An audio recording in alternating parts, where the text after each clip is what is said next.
You are watching KEVU 25 News Now at 10. Good evening and thank you for joining us. I'm Amaya Norman. A large grass fire burned along State Highway 185 near Hubbard Ranch in Calhoun County, forcing road closures and drawing crews from multiple agencies. Officials now say the fire is contained and burned approximately 200 acres. The fire happened on a ranch and no evacuations were needed. Authorities say the fire started as a controlled burn that got out of control while ranchers were burning grass. Crews received the call around 3 p.m. Heavy smoke caused extremely limited visibility, leading State Highway 185 to be closed for several hours. The roadway has since reopened, but drivers are still urged to use caution when traveling between Bloomington and Calhoun County. Fire crews remain on scene to make sure any remaining hot spots are fully extinguished. And here's a look at how many people voted early today. 339 people voted in person and 85 mail-in ballots were received. And if you haven't voted yet, there's still time. Early voting for the March 3rd primary runs through Friday, February 27th, with Election Day on Tuesday, March 3rd. Polls are open from 7 a.m. to 7 p.m. this Saturday, 9 a.m. to 3 p.m. this Sunday, and 7 a.m. to 7 p.m. Monday through Friday next week. Early voting takes place at the Dr. Patty Dodson Public Health Center located at 2805 North Navarro. An investigation is underway after at least 2 people were killed and several others wounded in a mass shooting in Richmond, Virginia early Saturday morning. Police say an officer was on a patrol and observed a large fight in a neighborhood. The officers found a woman dead with apparent gunshot wounds. Additional responding officers also found a man dead with apparent gunshot wounds. Police say 7 others were shot and taken to the hospital. Police believe there were at least 2 shooters, but the investigation is ongoing.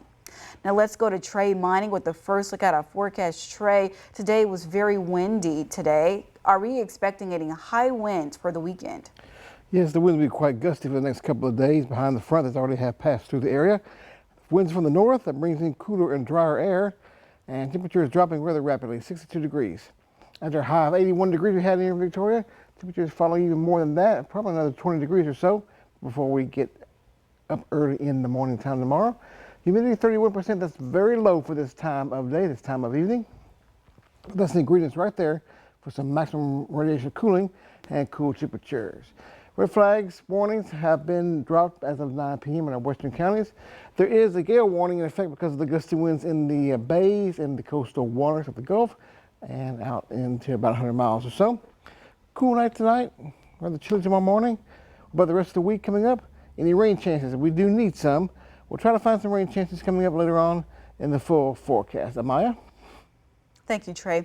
Millions are under blizzard warning as a powerful nor'easter slams the East Coast, dumping more than a foot of snow on cities like New York, Boston, and Philadelphia. With major travel delays expected, Jen Sullivan is in New York and has details on how these cities are preparing. Snow preparations are underway as millions of people from Delaware up to southern New England are under blizzard warnings as a powerful nor'easter is expected to dump more than a foot of snow in many areas, including New York City. New Yorkers can expect that Monday morning commute will be extremely hazardous, with heavy snowfall and peak winds coinciding to create slippery conditions and greatly reduced visibility. The last time all 5 boroughs were under blizzard warnings was in 2017. Officials warning travelers to expect whiteout conditions and even closures. New York State is in the crosshairs of a very dangerous, fast-moving, potentially life-threatening winter storm. New York's JFK International Airport, one of the busiest in the world, already warning of significant travel impacts and telling passengers to check their flight status. The governor of New Jersey declaring a state of emergency beginning noon Sunday for all 21 counties. Across New Jersey, we expect between 10 to 20 inches of snow. This system could also bring wind gusts up to 55 miles per hour, causing widespread power outages and coastal flooding. Other big cities like Boston and Philadelphia could also see more than a foot of snow by Monday evening. Many of the areas expected to get slammed Sunday still have leftover snow on the ground from last month's winter storm that dumped nearly a foot of accumulation in many areas. The water go down in the drain, where's it going to go? You know, it's hard to park. I'm handicapped. It's hard to get in and out. Even the D.C. area could see 5 or more inches of snow by Monday. The mayor announcing Saturday that they're deploying the city's full snow team ahead of the storm. In New York, I'm Jen Sullivan reporting. Blood banks are continuing efforts to reach more donors during a period of high demand. The South Texas Blood Tissue Heroes in Arms program is dedicated to helping patients in the most critical situations. Those with O-positive blood are urged to undergo testing to determine if they are eligible to donate as part of the program. The organization says Heroes in Arms has led to a 48% decrease in deaths from traumatic injuries. And last night's report on a mobile blood transfusion in Lavaca County, the blood used was O positive, making donors with this blood type crucial to expand the program. And Mexican mothers are joining the search for missing Nancy Guthrie. That is in a country where over 100,000 people are missing. Here's the latest. Another day, another search for Nancy Guthrie. This time, it's being led by Mexican mothers who have been searching for their own loved ones for years. They are part of a group called Madres Buscadoras, or Search Mothers, an association born in a country where more than 100,000 people have gone missing. And families have learned to search for answers themselves. Even though we're on this side of the border, we're with them and we're going to support them.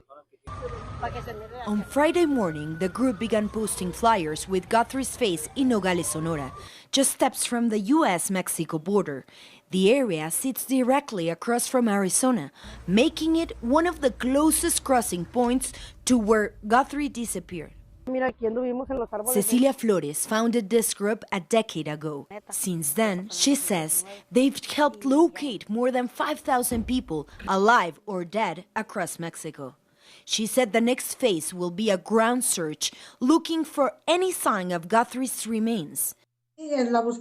Many people say, why are you searching for the dead? We search for people alive or dead. We have to make visible that there is an absence. As the search for Guthrie continues, Mexican authorities deny she's in Mexico. It's negative. This was verified directly with the FBI. There's no line of investigation pointing to Sonora. So if not in Mexico, where is she? This feeling of painful uncertainty is exactly what has driven searching mothers to keep going year after year, despite the cost. If anyone can understand the Guthrie family's anguish, it's these mothers. Every disappearance hurts. As mothers, we become one family. Women who have dedicated their lives looking in unexpected places, moved by hope and by the need for closure. Valeria Leon, CNN, Mexico City. For more local news, content, weather, and sports, come to our website at crossroadstoday.com. And if you see news happening, let us know. Call the number on your screen to contact our newsroom or email us your tips at staff@crossroadstoday.com. Now to a stunning royal investigation involving Prince Andrew. Police searches and major consequences could be ahead. Coming up. Look at the low humidity is currently on the outside. Even after almost 11 o'clock at night, humidity levels in the 30% range. Very dry air coming in on northerly winds, keeping us cool. Radiation cooling maximum tonight. Waking up in the 40s by the time you wake up early on your Sunday morning. And warm temperatures throughout the day. Any rain chance anytime soon? We'll try to find that coming up in your forecast.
Welcome back.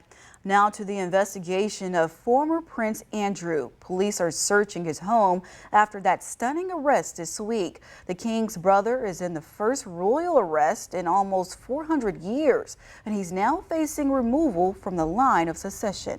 Here's the details. Tonight, detectives scouring the former home of the former prince for a third straight day, launching multiple lines of inquiry. Officers are believed to be looking for evidence that Andrew Mountbatten Windsor passed on confidential information to convicted sex offender Jeffrey Epstein in his role as Britain's trade envoy. The Metropolitan Police now urging Andrew's protection officers, both past and present, to come forward with information that could help their investigation. Authorities saying they're also working with US law enforcement to determine whether airports in the UK were used to traffic young women for sex, something Virginia Giuffre alleged, claiming she was trafficked by Epstein as a teenager to have sex with the prince. Andrew denying these claims in that infamous BBC interview in 2019. I have no recollection of ever meeting this lady.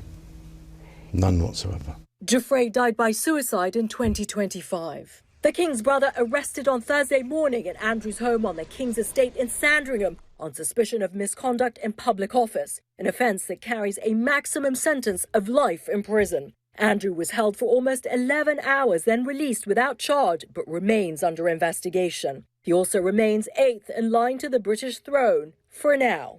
I think that the pressure will mount for that to happen. I mean, we have to remember that ultimately these things are a matter for Parliament. We are in a constitutional monarchy. But I think it's pretty straightforward. It's a short piece of legislation. I think it will happen. British lawmakers are discussing legislation to remove Andrew from the royal line of succession, but that won't happen until the police have concluded their investigation. Lama Hassan, ABC News, outside Buckingham Palace. President Trump has approved a request from Washington, D.C. for federal disaster assistance to help clean up the sewage spill into the Potomac River. Last month, a sewage line in Maryland broke open, spilling more than 240 million gallons of raw waste into the river. The river flows past the Kennedy Center and the Lincoln Memorial and is used by boaters and rowing teams. Trump's declaration today allows FEMA to provide equipment and resources to help with recovery efforts. DC Water Crews says they've reached the damaged section of the broken sewage line, but it's unclear how long it would take to make repairs and clean up the river. And we move on now to other news and the U.S. military building up in the Middle East as President Trump weighs new strikes against Iran. The region on edge with Iran vowing to retaliate against any military strikes. Here's ABC's chief foreign correspondent, Ian Pinnell. With the region on edge, a fresh wave of protests in Iran. Many chanting, "Long live the king." A few hundred protesters seen in the capital Tehran after a bloody crackdown that left thousands dead just weeks ago. The demonstrations come amid mounting US pressure on the regime. President Trump confirming the US is considering a limited strike on Iran to force it to agree to a nuclear deal. But today, Iran's President Pezeshkian defiant, saying we won't bow down in the face of pressure from world powers. They better negotiate a fair deal. You know, the people of Iran are a lot different than the leaders of Iran.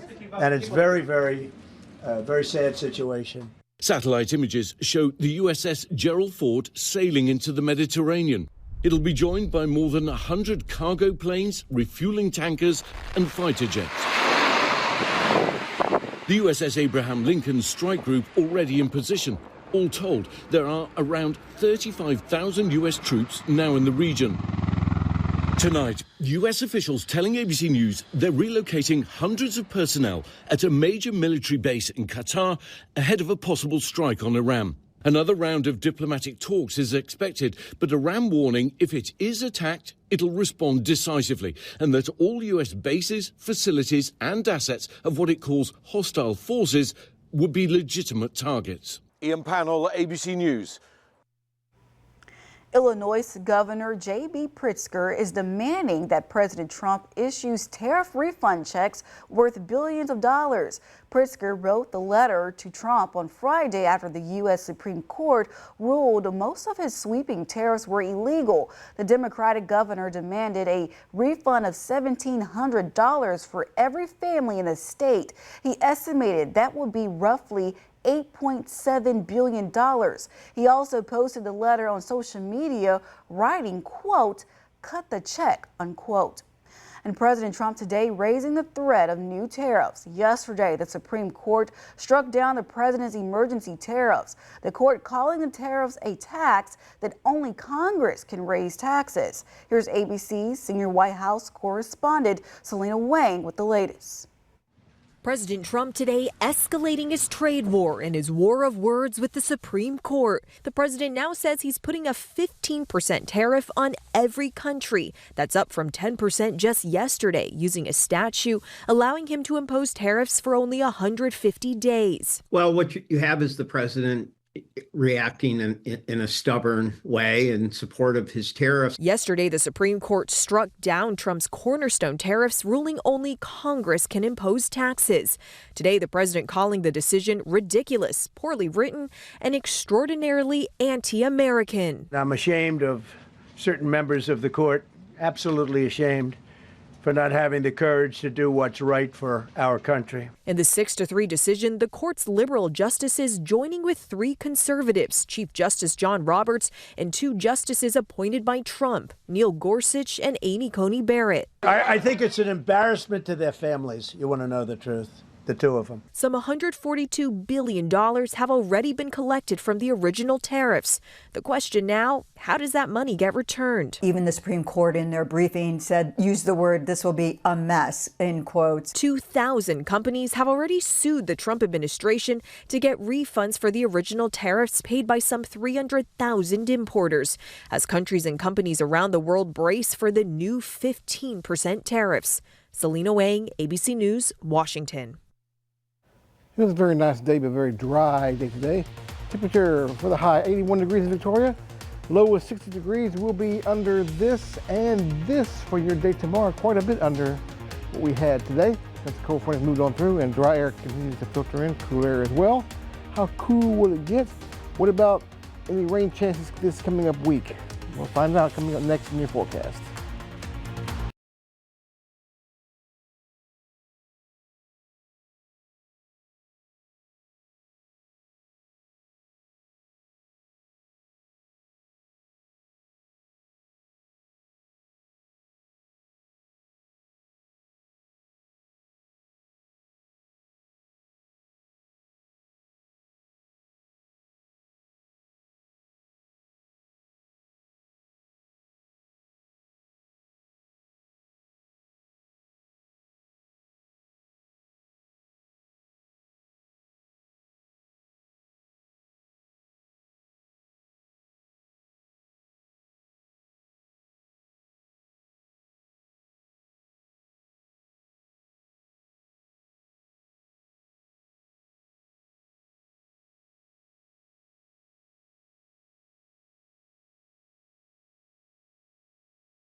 Good evening, meteorologist Trey Mining here, and we're at 70 degrees at 6 p.m. We continue to lower our temperatures rather quickly because of the cool, dry air coming in from the north.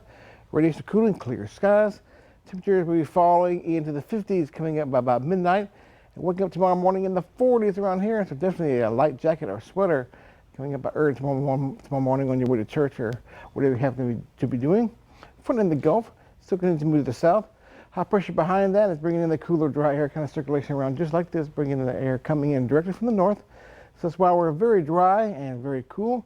This high pressure ridge is just going to continue to kind of hold firm. Obviously, it takes us for the next several days, for the majority of the week coming up. So what you see is what you get as we continue to see that dry air pattern. No real storm systems headed our way. Future tracker, not seeing anything. We're keeping it on the clear side. A few high clouds maybe coming in by early tomorrow morning here and there, but not everywhere. And none of these will be low enough for any rain clouds or anything like that. Just to kind of give you a little bit of a milky appearance to the sky from time to time because of the high clouds moving in west to east. Port Lavaca coming up for your day on your Sunday, starting off in the 40s with a chilly in the morning time. But nice and sunny, but a little bit on the cool side. Upper 60s to just shy of 70 with high temperature there by about 3 o'clock in the afternoon. Quail will have temperatures in the 40s, 5-degree range by 6 a.m. Sunny skies all day long. Highs in the upper 60s. That's it as compared to 81 degrees today. Will definitely be a lot cooler than that coming up for your day tomorrow. And same thing for Victoria. Temperatures 46 degrees by 6 a.m. By 3 o'clock, 66, 67 degrees will be our temperature, will be our daytime high. At that time, definitely a little bit on the windy side again for your day tomorrow. Gusts near 30 miles per hour at times, especially in the afternoon, with highs in the upper 60s, keeping that way. For the day on your Monday, a little bit of a warm up, almost 86, 87 degrees coming up by your day Thursday. No rain, unfortunately, cooling down a little bit behind a weak front coming in Friday and Saturday. High temperatures 60s, 70s to 80s by midweek.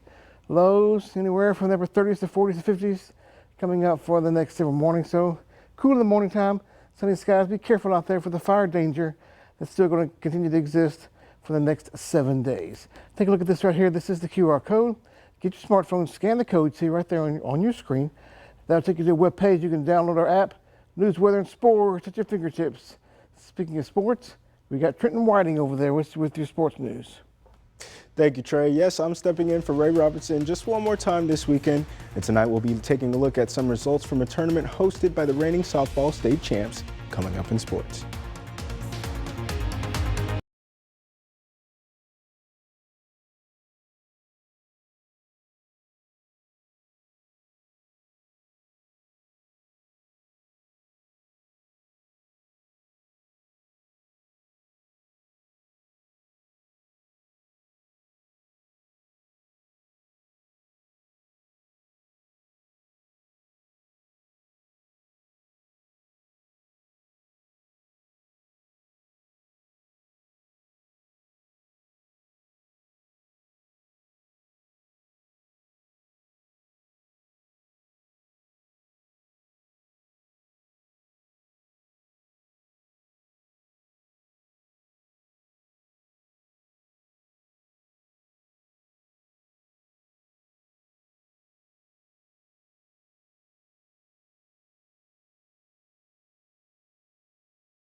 All right, Crossroads, we'll start off on the diamond tonight as we get ready for softball season to get into full swing. Ganado hosting a tournament that featured Bay City, Victoria East, Yoakum, and Tidehaven. Ganado won against East 4-2, then beat Sacred Heart 5-1. Bay City defeated Tidehaven before being beaten by Sacred Heart. Victoria East got a win against Yoakum before the tournament wrapped up, but congrats to reigning state champs for such a strong performance in their home tournament. So congratulations to Ganado Maidens. Now, Texas A&M Victoria finished off a baseball series against Our Lady of the Lake. They lost the first game of a doubleheader 6-5 before dominating Game 3 to the tune of a 7-1 victory. Second baseman Ty Boozer led the team in the first game today with 3 hits, batting in 2 runs. Connor Kaiser and Roberto Algun had 2 hits each. Kaiser had 3 more hits in the second game of the day, batting in 2 runs. The Jags scored 7 runs in the ninth. Now, the Bloomington Bobcats now know their 2026 schedule, starting off in mid-August with scrimmages against George Weston Louise. The regular season starts off at a home game against Woodsboro before a 2-game road trip to Shiner St. Paul and Yorktown. They'll then return home to face Karnes City on September 18th, get back on the road to face Flatonia before September ends. They'll finish the season alternating home and away, finishing the final stretch home against Kennedy, then away against Shiner. They'll come back home versus Danbury, hit the road again to Weimar, and finish up at home against Ganado. The Bobcats won 4 games last season, so good luck as they try to improve their record from last season for the second season in a row.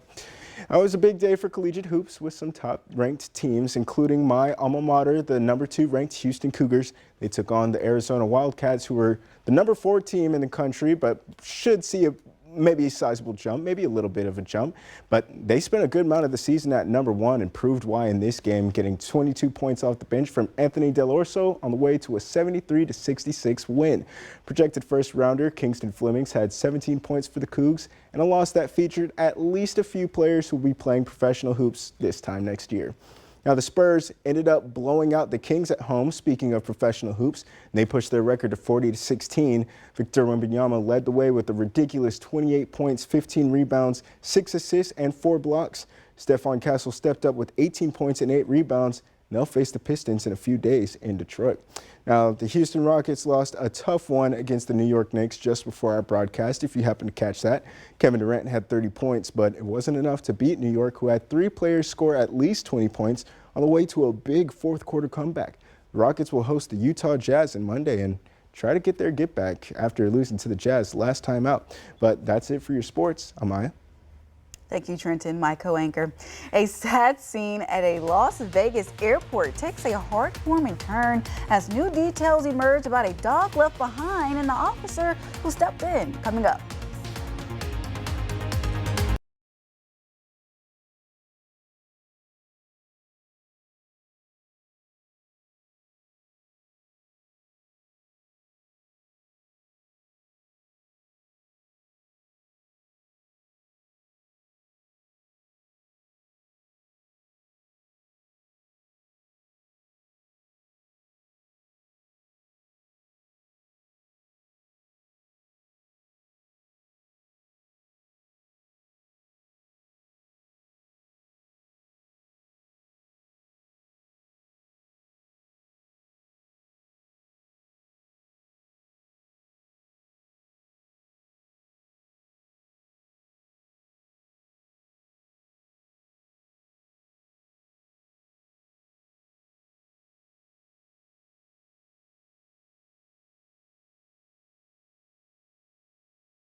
Year-old dog allegedly abandoned at an airport ticket counter in Las Vegas now has a new home. The police officer who responded to the call has adopted the Golden Doodle mini poodle mix, later named JetBlue. An animal rescue group, Retriever Rescue of Las Vegas, contacted the dog's owner and gave them 10 days to claim a dog, but the group says the owner hung up. Wow. Since then, police have made an arrest in the case. Rescue workers say JetBlue is now safe and loved. Good for JetBlue. That's what happened for JetBlue. Yeah, that's a good end to the story, I think. Yes, Yeah, we've been I having think so. too many sad animal stories, but let's go to weather.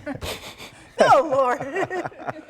I'm not crying to have a little something in my eye. No tears from the sky. No tears from the sky. There is nothing but the sky, but sunny skies coming up for us. See, temperatures rather warm, coming up a little bit chilly in the morning time, though. Lows in the 40s.